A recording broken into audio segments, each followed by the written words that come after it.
Sometimes when we hear a gospel reading or a passage from the Bible, it makes absolute sense. The first time we hear it, perfectly crystal clear.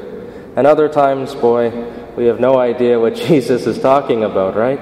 And we need some help to understand it. And I think today's gospel is certainly one of those passages where we need some help to understand it. It could leave us scratching our heads, wondering what Jesus is trying to tell us. But Jesus is saying, Jesus says to let the dead bury the dead. He even dissuades this third disciple from saying goodbye to his family. It seems so strange because these seem like normal things to you and I. So let's take a look at this in a little bit more depth. And Jesus speaks to 3 disciples that are traveling with him from town to town. And 3 of them come forward kind of confident in themselves that, yes, they're ready to be sent out into mission. They're ready to be disciples, to spread the good news. And they're asking the Lord in a way, am I ready? But in short order, Jesus reveals to each one of them that they're not ready yet.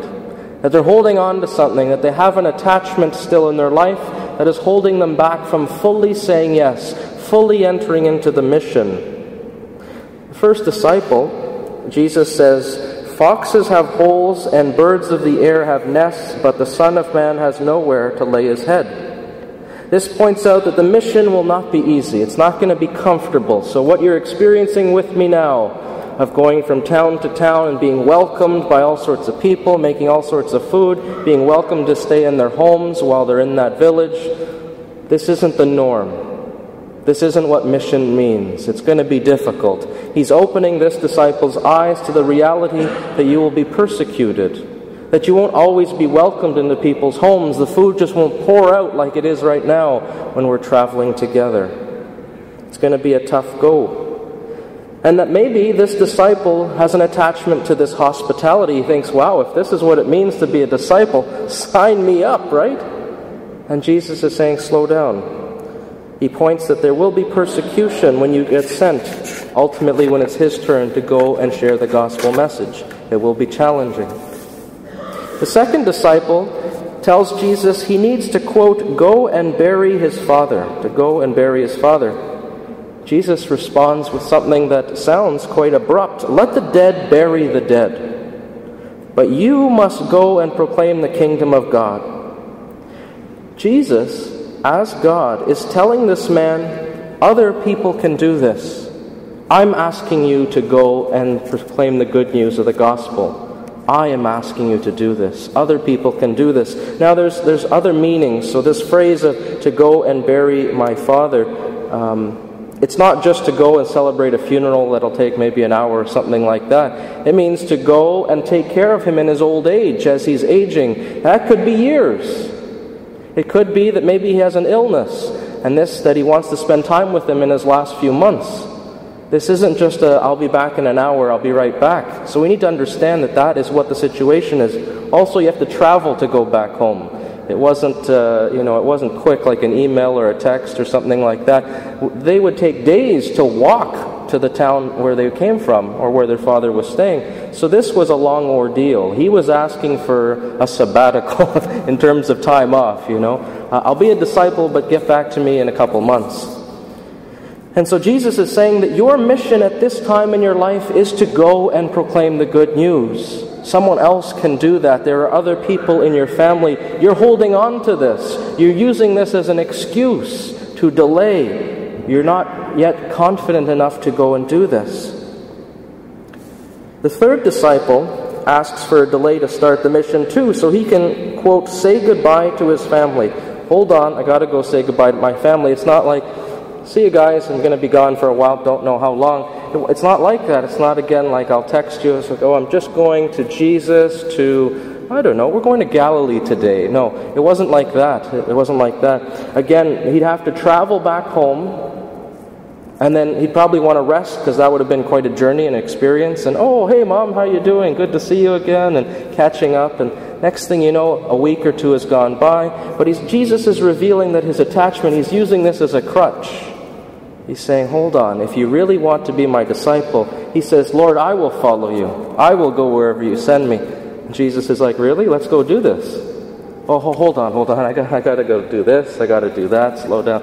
And so Jesus is revealing his attachment to this. Remember, Jesus only had 3 years of ministry, only 3 years, 36 months. So if someone said, I'm going to be back in a couple months, that was crucial time to experience, to learn, to be taught, to be trained, and then sent out to be a disciple. Today we commemorate St. Francis of Assisi. He was a man who worked through his attachments to be completely detached from all things, which allowed him to be so fruitful when he served the Lord. While Francis was born into wealth and a very comfortable life, he chose to live in poverty, completely detaching himself from the wealth and the comfort, the pleasures of the world, we'll say, that he inherited, that he entered into in life. Remember, that was the stumbling block for the first disciple. So St. Francis shows us that this is possible. Francis's father was so upset that his son would not live in the life of nobility, kind of following in his footsteps, that he completely disowned him, disinherited him. He's like, you know what, you're not getting a penny, I don't even know you anymore. You're not my son. Because Francis was so focused on serving the Lord and not living into this nobility that his father had dreams for, that now Francis had detached himself from those obligations as well, that maybe the pressures to live in this class of society and to maintain that standard of life. He said, no, I'm called to serve God as a disciple right now, and I'm dedicating my life to this. So he was detached, something that the second and even the third disciple in our gospel struggled with. Francis overcame. Francis's focus and dedication to serving God was so inspiring. It was so inspiring to everyone that at the age of 37, I'm shocked because I'm 37, but at 37 years of age, he already had established a religious community and had over 5,000 members. 5,000 members. It's incredible to think of that, how that inspiration, but that's the fruitfulness. If we have that focus, that dedication to serve the Lord and are detached from other things, then the Lord rewards that with great fruitfulness, and Francis certainly received that. And notice that our current Pope must have been inspired by Francis of Assisi, in fact, taking his name once he was Pope. Now for you and I, the Gospel and St. Francis hopefully remind us how important it is to be detached in our lives so that we can serve the Lord in our lives, whatever that may be. Maybe not living to the same austerity as St. Francis of Assisi, but maybe today's a time where we can reflect on what are the things we're attached to that are maybe holding us back from fully living our faith, fully sharing our faith with others. And maybe it could be our own ego, our own pride. Maybe we're afraid to speak to other people. We're afraid of what they're going to say or what they're going to think about us. We've got to detach ourselves from our egos. Also, we may be focused on many comforts or pleasures in the world that we live in, that this takes up and occupies a lot of our time. Maybe not leaving much time to serve the Lord, to share the gospel message with a friend over coffee, that we're just so full of all the pleasures of the world and the comforts and preserving that we have no time to serve the Lord. Those can be barriers as well.